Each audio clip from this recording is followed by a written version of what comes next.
चले गए। वहां से देखा कि गांव में उनकी खास कोई कदर नहीं है, समझ नहीं पाता उनकी प्रतिभा को। तो उस समय जो बेहतरीन स्कूल था सेंट माइकल था, वहां पर जाकर उन्होंने पढ़ाई किया। वहां भी फीस देने के लिए उन्होंने रात में ट्यूशन वगैरह किया और जाकर कुछ कारखानों में काम भी किया ताकि अपने ट्यूशन की भर सके।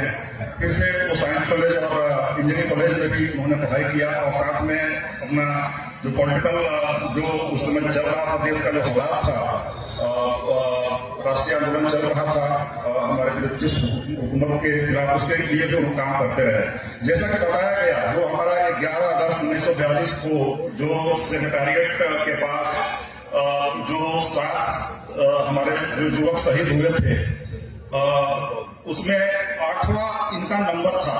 लेकिन जब देखे अंग्रेजों ने कि जब 7 लोग मर गए हैं, तब उसके बाद से उन्होंने गोली मारना छोड़कर गिरफ्तारी शुरू किया और 8वां व्यक्ति हमारे पंडित बिंदेश्वरी दुबे जी थे, इनको गिरफ्तार कर लिया गया, जेल भेजा गया। बाद में जेल से वो मुक्त हुए और फिर उन्होंने आगे के अपनी करियर शुरुआत किया। और मुक्ता उस समय जो बिहार हमारा यूनाइटेड बिहार था, उसमें झारखंड भी था, उनका साउथ बिहार में ही रहा। हजारीबाग और जो भी जो कोयलरी के जो क्षेत्र थे, उसमें वो एक मजदूर नेता के रूप में रहे। और जो हमारा ट्रेड यूनियन कांग्रेस है, उसके प्रदेश और राष्ट्रीय अध्यक्ष भी रहे। और मजदूरों के लिए वो बहुत ही एक प्रकार से क्रांतिकारी कदम उठाया। वो हमारे बिहार में भी बहुत सारे मंत्री के पद पे रहे, जिसमें वो शिक्षा मंत्री भी रहे, विज्ञान प्रौद्योगिकी मंत्री भी रहे, परिवहन मंत्री भी रहे, स्वास्थ्य मंत्री भी रहे। वो हर जगह कभी कभी उनकी आलोचना की जाती है कि राजनीति में बहुत सारे कंस्टेंट्स होते हैं, बहुत सारी उसमें चेक्स होते हैं और उनको उतनी लिबर्टी नहीं होती है। इसलिए कभी कभी उनको खुद अपने पार्टी के लोगों से लड़ना पड़ा न्याय दिलाने के लिए। इसके चलते उनको कभी कभी उनका विभाजन भी बनना पड़ा। लेकिन उन्होंने जो है एक रिफॉर्मेटरी स्टेप लेने से कभी नहीं चुके।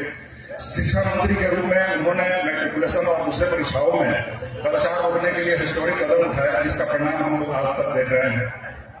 उसके बाद से उन्होंने सारे वाइस चांसलर को जो थे उनका पोस्ट IAS ऑफिसर्स के लिए कर दिया। उसका भी विरोध किया गया पार्टी के द्वारा और बाकी दूसरे लोगों द्वारा। जब वो स्वास्थ्य मंत्री थे, उस समय भी उन्होंने PMCH में पहला ICU खोला और डॉक्टर्स की प्राइवेट प्रैक्टिस को बंद करने का उन्होंने ऐलान किया। उसका भी विरोध उनको झेलना पड़ा और उनके खिलाफ बहुत सारे डॉक्टर गोलबंद होकर देहरादून के खिलाफ प्रदर्शन किए और उसके चलते उनके खिलाफ नोटबंदी भी हुई।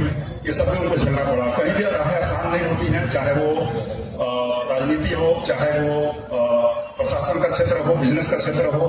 हमको संघर्ष करना पड़ता है हर जगह, तभी जाकर हम न्याय दिला पाते हैं और हम एक्चुअल में जो है अपना जो कंट्रीब्यूशन सोसाइटी और राज्य और देश को दे पाते हैं।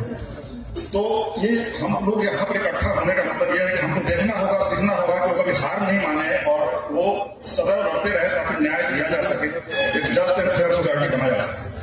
1985 में जो चुनाव लड़ा गया था बिहार विधानसभा का, उनके नेतृत्व में लड़ा गया था और शायद उनको 2/3 बहुमत मिला था। और वो उनका कार्यकाल था 1985 से 88 के बीच में। वो भी एक लैंडमार्क टेन्योर है पूरे बिहार के पॉलिटिकल हिस्ट्री में। और हमारे पंडित बिंदेश्वरी दुबे हमके झिझक नहीं होगी कहने में कि वो हमारे टॉप 3 बिहार के चीफ मिनिस्टर के रूप में जाने जाते हैं। तभी ये राजकीय समारोह मनाया जा रहा है, कुछ तो कारण होगा। और इसमें जो सबसे पहला नाम श्री कृष्ण सिंह जी का लिया जाता है, उसके बाद से बिंदेश्वरी दुबे जी का नाम आता है, फिर वर्तमान में नीतीश जी का भी नाम लिया जाता है, जिन्होंने अपने पूरे ताकत के साथ और सबसे लड़ते हुए उन्होंने अपने जस्टिस को, डेवलपमेंट को इम्प्लीमेंट करने के लिए अपना जीरो जान से सब कुछ लगा दिया। जब वो बने थे, मैं तो पुलिस सेवा में हूँ, उन्होंने पुलिसिंग के लिए जब हमारे 85 में मुख्यमंत्री बने थे, उस समय भी हमारी स्थिति जो थी लॉ एंड ऑर्डर की बहुत अच्छी नहीं थी।